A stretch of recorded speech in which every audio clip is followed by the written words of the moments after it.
The number of babies born with brain damage due to medical negligence in the NHS has risen to its highest level for more than a decade. New figures show the claims made to the health service were almost £2 billion last year. 2015, there were 188 claims for cerebral palsy and brain damage following the childbirth. That rose to 232 in 2016-17, highest number for 11 years. Well, Peter Walsh is from Action Against Medical Accidents and joins us now. Hello to you, Mr. Walsh. Thank you for joining us on Sky News this afternoon. Very good afternoon to you. Why do you think these numbers have increased? Well, there needs to be more research into exactly why the numbers are going up. And needless to say, giving birth to a child should be the happiest day in people's lives. But far too often at our charity, we're seeing people having their child's life ruined by quite avoidable mistakes. Now, the government have committed to reducing the number of these incidents by half. But these figures suggest that there's a very, very long way to go, and they're even going up. And the really sad thing is at our charity, Action Against Medical Accidents, we've been supporting families who've suffered because of the same kind of mistakes, the same kind of errors going back over 2 decades now, the failure to react soon enough when there are complications, to read child fetal heart monitors traces correctly. And so these incidents must be reduced. We must protect people better and learn from what's going on. So what do you say, Mr. Walsh, to those who suggest that actually partially the increase could potentially be put down to a blame culture that we're seeing now, and that's seeing an increase in criticism and claims? I think that's nonsense, quite frankly. If anything, there's the opposite of a blame culture. People who come to our charity are very reluctant to take legal action. It's only if they really have to get the support for the child they need, or that they're not getting honest answers and explanations from the NHS that they turn to the law.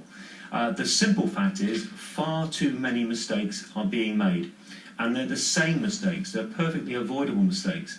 In areas that show best practice, like the Bristol Hospital Trust, for example, there have been massive strides forward in reducing the number of these incidents.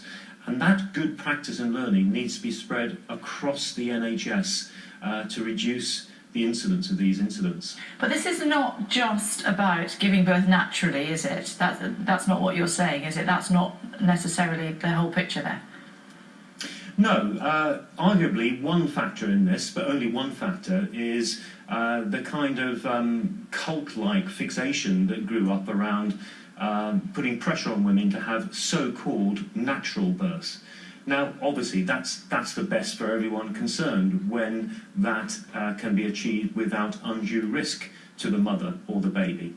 But we've seen cases where people have been put at risk, and in fact harm has arisen because of the failure to intervene. And it's very welcome that the Royal College of Midwives have changed their tack and now are not going to talk so much about pressure to have so-called natural childbirth. So that's one factor, but there are others. For example, the lack of midwives, the lack of availability of obstetricians at times of pressure, low staffing at nights and at weekends, and more than anything else, the failure to learn lessons from the past and instill best practice where it exists. There's no reason why other trusts can't be doing what's happened in Bristol, for example, and that would lead to a massive reduction in these quite avoidable incidents that cause misery to children and families. But you're not trying to put women off giving birth naturally, are you? I mean, women are designed to give birth, aren't they? It's a normal biological function. It's not a medical event. No, the default situation should, of course, be a natural childbirth. But what shouldn't happen is a fixation at natural childbirth at all costs to embed itself. We need people to be able to recognise when there are risks, dangers, to be able to intervene very, very quickly and effectively to protect both the children and the mothers who give childbirth. That's a sensible, balanced approach. But of course, if everything goes smoothly, who wouldn't want a natural childbirth? Okay, good to talk to you. Thank you.